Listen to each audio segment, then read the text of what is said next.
दोस्तों नमस्कार, मेरा नाम शिवम। आप सब लोग देख रहे हैं ऑनलाइन न्यूज़ इंडिया। नौशेरा का शेर कहे जाने वाले ब्रिगेडियर मोहम्मद उस्मान, मैं आज उनकी मज़ार पर खड़ा हूं और हमारे देश का दुर्भाग्य है कि उनकी मज़ार की आज स्थिति क्या है। आप सब लोग उसको भली भांति देख पा रहे होंगे। कभी भी अगर हमारे देश के वीर पुरुषों की गाथा लिखी जाएगी तो ब्रिगेडियर उस्मान का नाम उसमें ना आए, ये संभव नहीं है। साथ ही साथ आप सब लोग के लिए ये जानना भी अहम होगा कि ब्रिगेडियर उस्मान को आज़ादी के समय में पाकिस्तान से ऑफ़र मिला था कि आप आइए और आपको जनरल का पद दिया जाएगा, लेकिन वो वतन परस्त थे और हिंदुस्तान की मिट्टी के लिए उन्होंने वो प्रस्ताव ठुकरा दिया।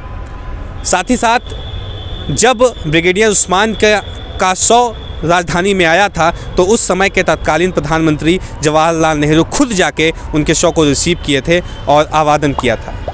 लेकिन आज स्थितियां कुछ बदल गई हैं, परिस्थितियां कुछ बदल गई हैं। इनकी मज़ार पर 2016 तक एक प्रोग्राम होता था उनकी बरसी पे, जो 2016 के बाद नहीं हो रहा है। क्या कारण है उसे मैं नहीं जानता, लेकिन यहाँ पे हमारे साथ एक जनाब हैं, इनसे बात करने की कोशिश करूँगा। तफसील से सारी चीज़ें समझाएंगे कि क्या वजह है, और अगर जो तोड़ फोड़ की एक घटनाएं पूरी मीडिया पे बताई जा रही है कि ब्रिगेडियर उस्मान की जो मज़ार है यहाँ पे तोड़ फोड़ की गई है, इसकी क्या सच्चाई है, और क्या एक लोकतांत्रिक देश में जिन्होंने अपने देश को सब कुछ दे दिया, सब कुछ न्यौछावर कर दिया देश के प्रति, उनकी मज़ार पे ऐसी हिमाकत कौन कर सकता है? अगर हुई भी है तो क्यों हुई है, इसकी क्या वजह है, सब चीज़ की पड़ताल करेंगे और एक निष्पक्ष खबर, सही खबर आप सब लोग के सामने रखेंगे। मीडिया में इस खबर को लेकर काफ़ी सारे अफवाहें भी उड़ाई जा रही हैं और कहा जा रहा है कि इसको कुछ अराजक तत्वों द्वारा तोड़ा गया है। क्या हकीकत क्या है, उसको आप सब लोग के सामने रखने की कोशिश करूँगा मैं।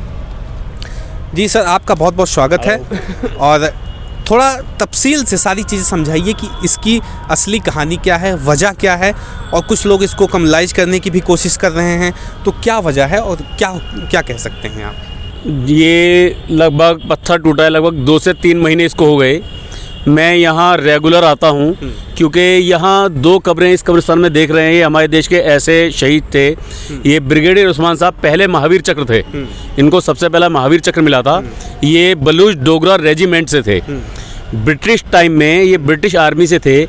देश आज़ाद होने के बाद 47 to 48 ये नौशेरा में पोस्टेड थे। वहाँ ये पाकिस्तान से लड़ते हुए शहीद हुए। अब ये जो हमारा कब्रिस्तान है, इसका मोस्टली उधर से बाउंड्री खुली, आप उधर दिखा सकते हैं, उधर टूटी हुई है बाउंड्री। ये देखिए आप सब लोग, यहाँ पे एक बाउंड्री जो है वो टूटी हुई है, उस सिक्योरिटी का भी कुछ खास इंतजाम नहीं हुआ है। ये देखिए आप सब लोग, ये बाउंड्री टूटी हुई है, और आगे चीज़ों को समझते हैं जी। ओ शिवम जी, इसके देखा जाए बेसिकली 2-3 साइड से खुला हुआ है। ये लैंड जामिया के अंडर में आता है, बट जामिया यूनिवर्सिटी ये कबर प्रॉपर ये आर्मी के अंडर में है आज भी। इसको आर्मी एवरी ईयर इनके शहीदी दिवस पर आती है, इसको पूरा मेंटेन करती है। देख रहे हैं आपको नया पेंट दिखाई देगा। ये लास्ट टाइम रेड पेंट हुआ था, इसको पॉलिश हुआ था। उसके बाद इनके नवासे यहाँ दोनों आकर, वो नेशनल चैंपियंस हैं इनके नवासे, वो प्रॉपर यहाँ आते हैं। वो यहाँ पर चादर वगैरह चढ़ा कर गए, पूरी देख रेख करके गए। तो ये बेसिकली पत्थर बहुत पुराना हो चुका था। दूसरे, ये कटिंग होने के बाद पत्थर कुछ कमज़ोर हो जाता है। यहाँ बच्चे भी आ जाते हैं, हो सकता है बच्चों की शरारत से टूटा हो, बॉल से टूटा हो, ऐसा नहीं है। यहाँ पे आगे किसी अराजक तत्व ने कोई तोड़फोड़ की है। यहाँ हमारे अजीज हैं। संभावनाएं तो हैं, क्योंकि जिस तरीके से आप सिक्योरिटी की बात कर रहे थे, ये गेट टूटा हुआ है और बहुत सारे ऐसे रास्ते हैं जिससे अराजक तत्व भी आ सकते हैं और चीज़ें हो सकती हैं। बेसिकली आप ये कह सकते हो कुछ शैतान बच्चे, कोई ऐसा नहीं है प्रॉपर कोई आएगा स्पेशली तोड़ने के, ये भाई एक मुस्लिम की है या एक शहीद के है या हमारे देश के। इनको ये एक ऐसी कब्र है, इसका हर धर्म में उतना ही सम्मान है जितना मुस्लिम धर्म में है, और ये बहुत एक रॉयल फैमिली से बिलोंग करते हैं। ब्रिगेडियर होने के साथ ये अपना डॉक्टर मुख्तार अहमद अंसारी साहब, जो जामिया के फाउंडर में से एक थे, उनके रिलेशन में भी हैं। वो आप उधर दिखा सकते हैं हमारे जामिया में। इसके उधर देखिए सबसे बड़ी कब्र वो डॉक्टर मुख्तार अहमद अंसारी साहब की है, रेड वाली। जो इसके बराबर में आप देखिए वो कब्र है, वो हमारे जामिया नगर में सबसे बड़ी कब्र है। तो ऐसा नहीं है इसको किसी ने प्रॉपर धर्म के आधार पे तोड़ा या इसको नुकसान पहुंचाने की कोशिश की।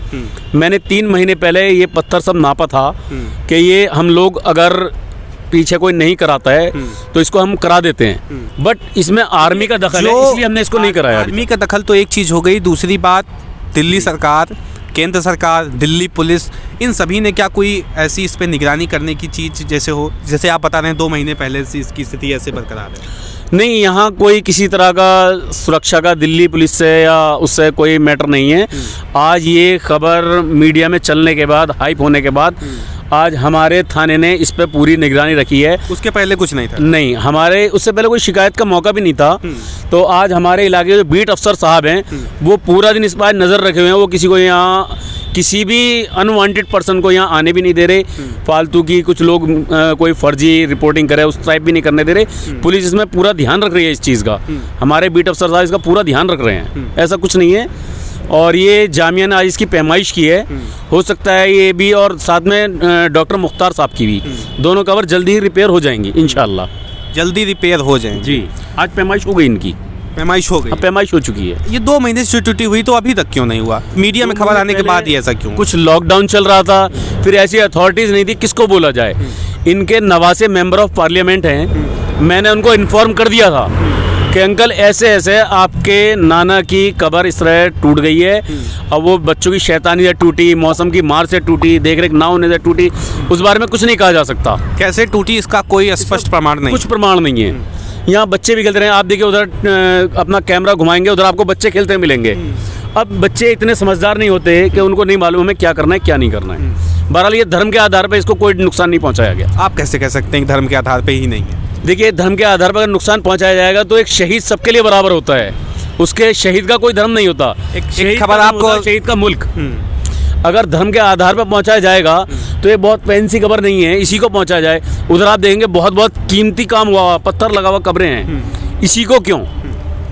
आप ये सवाल मैं आपसे इसलिए पूछ रहा हूँ क्योंकि इसी खबर को लेकर पूरे मीडिया में अफवाह फैलाई जा रही है और एक माहौल ख़राब करने की बात भी चल रही है कि इसको किसी तरह से कमलाइज करके हिंदू मुस्लिम कर दिया जाए। इसीलिए मैं आपसे ये पॉइंट करके सवाल पूछ रहा हूं। शिवम भाई, बिल्कुल देखिए, आप समझ सकते हैं आजकल देश में इस तरह का तो बहुत है कि भाई अपना प्रोपेगंडा फैलाना, उसको हाइप करना, ये करना वो करना, इस पर कोई सख्ती भी नहीं है भाई। अपने और कुछ नहीं, सिर्फ शेयर और लाइक्स के लिए ही इस तरह की खबरें क्रिएट कर दी जाती हैं जिनका कोई वजूद नहीं होता।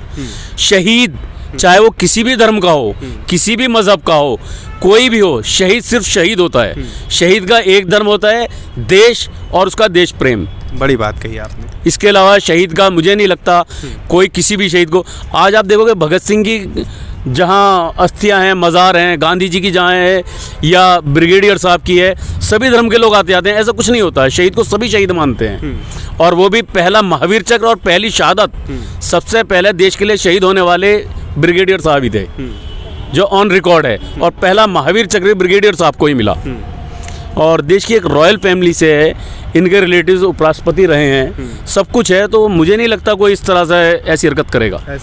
हाँ, फिर हमारे देखिए इधर हमारे अजीज़ हैं, वो अगर किसी को भी देख लेते हैं कब्रिस्तान में कोई गलत आदमी आया गया, वो फ़ौरन ऑब्जेक्शन करते हैं कि भाई तुम यहाँ अकेले क्या कर रहे हो, किस लिए आए हो। तो ऐसा कुछ नहीं है यहाँ पर। जी, आप बताइए, यहाँ पे क्या आए दिन ऐसे कुछ लोग आते रहते हैं, जाते रहते हैं? मतलब ऐसे तो नहीं है, खैर बच्चे हैं, थोड़े बहुत खेलते हैं इधर, और थोड़ा फिर इधर ये बाउंड्री नहीं है, बाउंड्री नहीं है, इससे सुरक्षा में हाँ इसकी लिए बहुत ज़्यादा परेशानी है। थोड़ी यहाँ बाउंड्री हो जाए, यहाँ से सब आना जाना बंद हो जाएगा इनका, तो ये सेपरेट हो जाएंगे अपने। लोग आते हैं इधर फातिहा पढ़ने आते हैं कब्रों पे। अब किसको क्या मना करा जाएगा? कोई फातिहा टोपी लगा के पढ़ रहा है, अब हमें तो लग रहा है दूर से यहाँ फातिहा पढ़ने आए हैं कब्र पर, तो उसकी नहीं हम किसी से कुछ कहते नहीं। हाँ, बच्चे खेलते हैं तो उनको डांट के भगा देते हैं, जाओ यहाँ से, कोई बाहर का आता है तो।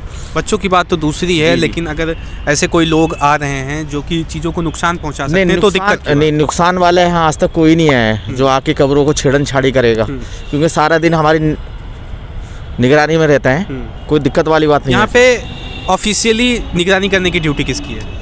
ऑफिशियली तो ये तो एक VIP कब्रिस्तान हो गया, जामिया की तरफ से गार्ड नहीं है। पहले गार्ड रहते थे, अभी गार्ड है नहीं इस टाइम। अब ये पता नहीं लॉकडाउन की वजह से नहीं रखने, क्या है क्या नहीं। हमारा एक अपना कब्रिस्तान इधर लोकल में है, इसके 24 घंटे हमारी निगरानी में है ये वाला। क्योंकि रोज़ की 1-2 मैयत हो जाती है इधर दफीना। यहाँ साल में कोई इंतकाल हो गया बड़े का कोई, तो जब ऑर्डर आता है जब हो जाता है ऐसा। तो ऐसा कोई नहीं है। एक इसका एक VIP हो गया, एक जनरल है कब्रिस्तान इनका, इन्हीं के जोन में बराबर में ही बैक में इनके। तो उसमें चारों तरफ बाउंड्री हुई है, पूरा बैंड है, लॉक हुआ है, वहाँ कोई चिड़िया का बच्चा नहीं जाता अंदर। तो इसलिए ऐसी सुरक्षा यहाँ पे क्यों नहीं है फिर? अब ये तो सर जामिया वाले सोचेंगे या बड़े लोग हैं, अब इसके लिए मैं कुछ नहीं कह सकता। आप कुछ नहीं कह सकते। जी। बिल्कुल सही बात करें आप। तो जो अथॉरिटी है, जामिया सेंट्रल यूनिवर्सिटी है, केंद्र के अधीन आती है, तो ये चीज़ें पे निगरानी होनी चाहिए। देखिए, निगरानी होनी चाहिए। उधर गेट भी था, अभी अगर इसकी बाउंड्री हो जाएगी तो ये सेफ़ हो जाएंगी। एक टाइम में ये था कि हमारे जब ये इनका दफीना हुआ था, पंडित नेहरू उस टाइम देश के प्रधानमंत्री थे, वो खुद यहाँ आए थे। और बलूच डोगरा रेजिमेंट यहाँ प्रॉपर, अब उसका नाम कुछ चेंज हो गया है, वो प्रॉपर इसकी केयर करती है। बट आर्मी साल में एक बार आएगी, केयर कर जाएगी। उसके बाद तो इधर जब कोई सिक्योरिटी का इंतज़ाम नहीं है तो हर टाइम तो कोई यहाँ नहीं रह सकता। अब ये है, ये किस कमेटी के अंतर्गत इसको ये बंद किया जा सकता है रास्ता, तभी ये सेफ हो पाएगा। इसका तो एकमात्र जो प्रॉपर रास्ता है वो जामिया से है। जामिया का अपना गेट है और जामिया इसकी केयर भी करती है। बट दूसरी तरफ से अगर खुला हुआ है तो जामिया उसमें क्या करेगी? अब तो रास्ता ये होना चाहिए, इस एरिया की थोड़ी हदबंदी हो जाए, यहाँ सिर्फ ऑथेंटिक लोग ही आएँ, जो जेन्युइन लोग हैं, इनकी फैमिली से रिलेटेड हैं, आर्मी से हैं, जामिया से हैं, वो ही आएँ। थोड़ी सुरक्षा बहुत ज़रूरी है। जी बिल्कुल। दोस्तों, आप सब लोग इस चीज़ को समझिए कि सुरक्षा का अभाव है, चीज़ें टूटी फूटी हैं और भी चीज़ें को मरम्मत करने की ज़रूरत है। और जामिया अथॉरिटी जो है इस चीज़ की निगरानी करे, देखभाल करे, क्योंकि ये शहीद हैं, पूरे देश के शहीद हैं। और इनकी वीर गाथा को अगर नापना शुरू कर दिया जाए तो वो मुमकिन नहीं है। इसके साथ साथ इस चीज़ को भी आप सब लोग समझ लीजिए कि अगर आप इस खबर को किसी भी तरह पे, किसी प्लेटफॉर्म पे कम्युनलाइज वे में देख रहे हैं, सांप्रदायिक भाव में देख रहे हैं, तो उस पर यकीन मत करिए, क्योंकि यहाँ के जो निवासी लोग हैं वो इन चीज़ों से साफ इनकार कर रहे हैं। बाकी आपकी राय क्या है इस वीडियो को देखने के बाद कमेंट बॉक्स में बताएं। साथ ही साथ चैनल को सब्सक्राइब करें और वीडियो को ज़्यादा से ज़्यादा शेयर करें। मिलते हैं इसी तरह किसी और खबर के साथ, तब तक के लिए नमस्कार। इस खबर को अभी लाइक करें, शेयर करें, अभी चैनल को सब्सक्राइब करें और घंटी जरूर दबाएं।